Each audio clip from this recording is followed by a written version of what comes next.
മലങ്കര സഭയ്ക്ക് കീഴിലുള്ള പള്ളികൾ 1934 സഭാ ഭരണഘടനയാണ് പാലിക്കേണ്ടതെന്ന് സുപ്രീംകോടതി. 95 മൂന്നംഗ ബെഞ്ചിന്റെ വിധി ശരിവെച്ചുകൊണ്ടാണ് സുപ്രീംകോടതി നടപടി. കോലഞ്ചേരി, വരിക്കോലി, മണ്ണത്തൂർ പള്ളികളുടെ അധികാര തർക്കം സംബന്ധിച്ച് യാക്കോബായ സഭ നൽകിയ ഹർജികൾ കോടതി തള്ളി. 2002 യാക്കോബായ സഭ കൊണ്ടുവന്ന ഭരണഘടനയും റദ്ദാക്കി. പതിറ്റാണ്ടുകളായി തുടരുന്ന സഭാതർക്ക കേസിൽ വിശ്വാസവും പള്ളികളുടെ അവകാശവും സംബന്ധിച്ച യാക്കോബായ സഭയുടെ വാദങ്ങൾ തള്ളിക്കൊണ്ടാണ് നിർണായക സുപ്രീംകോടതി വിധി.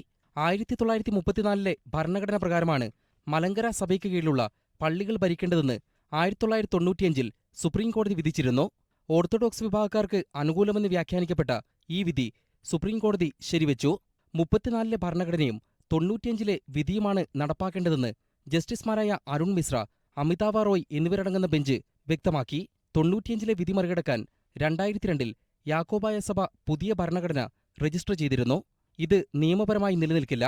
സുപ്രീംകോടതി വിധിയെ ഓർത്തഡോക്സ് വിഭാഗം സ്വാഗതം ചെയ്തു. പ്രശ്നങ്ങൾക്ക് പരിഹാരം കാണാൻ വിധി യാക്കോബായ വിഭാഗം അംഗീകരിക്കണമെന്ന് ഇവർ ആവശ്യപ്പെട്ടു. ഇപ്പം 2000-ഓളം പള്ളികളുണ്ട്. അപ്പോൾ ഈ പള്ളികൾക്കെല്ലാം ഇത് വരുന്നുണ്ട്. അല്ലാണ്ട് ആരുടെ കയ്യിലിരിക്കുന്നു എന്നുള്ളതല്ല.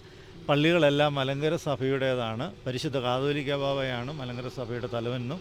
ബാവാ തിരുമേനിയുടെ കീഴിലുള്ള മെത്രാപ്പൊലിത്താമാരും അവർ നിയമിക്കുന്ന അച്ഛന്മാർക്ക് മാത്രമേ ഈ പള്ളികളിൽ വിശുദ്ധ കുർബാന ആരാധന അർപ്പിക്കാനായിട്ട് അവകാശമുള്ളൂ എന്നാണ് വിധിയിലൂടെ വന്നിരിക്കുന്നത്. കോലഞ്ചേരി, വരിക്കോലി, മണ്ണത്തൂർ പള്ളികളിലുണ്ടായ തർക്കത്തെ തുടർന്നാണ് വിധിയെങ്കിലും മലങ്കര സഭയ്ക്ക് കീഴിലുള്ള എല്ലാ പള്ളികൾക്കും ഇത് ബാധകമാകും.